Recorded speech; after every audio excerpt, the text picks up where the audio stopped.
दर्शकों, यह कोई दानव या कोई राक्षस नहीं बल्कि यह है अनल पक्षी, जो कि प्राचीन युगों में पाया जाता था, जिसका वर्णन हमारे शास्त्रों में देखने को मिलता है। यह आकाशमंडल में अत्यधिक ऊंचाई पर रहता था। इसका शरीर विशाल होता था। इसके 4 पैर थे, आगे के पैर छोटे और पीछे के पैर बड़े। इसके पंख इतने लंबे होते थे कि उड़ते समय जैसे आकाश ढक जाता हो। युवा अनल पक्षी में इतनी ताकत होती थी कि वह 4 हाथियों को पंजों में और 1 हाथी को अपनी चोंच में पकड़कर आकाश में ले जाता था। इनके अंडों का रहस्यमयी जन्म, जिसे जानकर आप चौंक जाएंगे। अनल पक्षी की मादा अपने अंडे ऊपर वायु लोक से पृथ्वी की ओर छोड़ देती थी।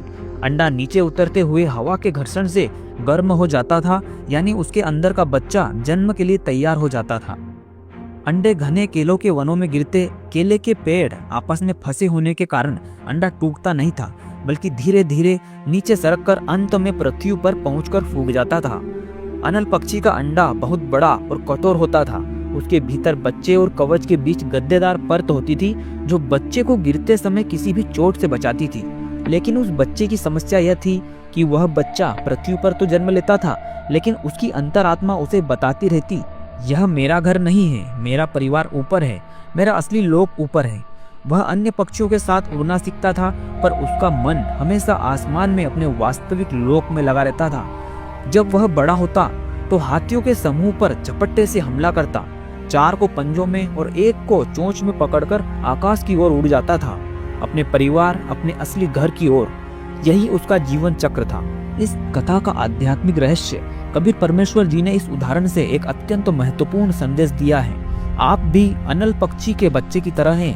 आप इस पृथ्वी के स्थायी वासी नहीं हैं। आप ऊपर सतलोक से आए हैं, यहाँ सिर्फ कुछ समय के लिए गिरे हुए हैं।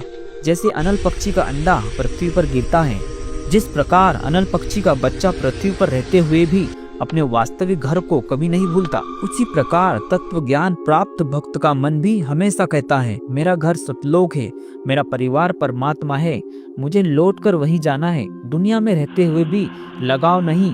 जब तक इस संसार में रहना है, सभी से प्रेम से, शिष्टाचार से रहो, पर मन में लगाव न रखो।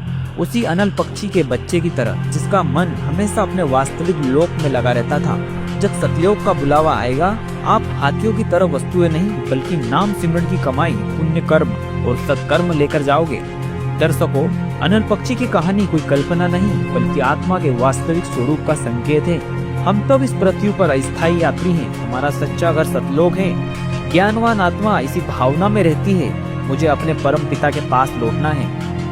दर्शकों, अगर आपको ये वीडियो पसंद आई हो तो वीडियो को ज़्यादा से ज़्यादा लाइक करें, शेयर करें और सब्सक्राइब करें। धन्यवाद।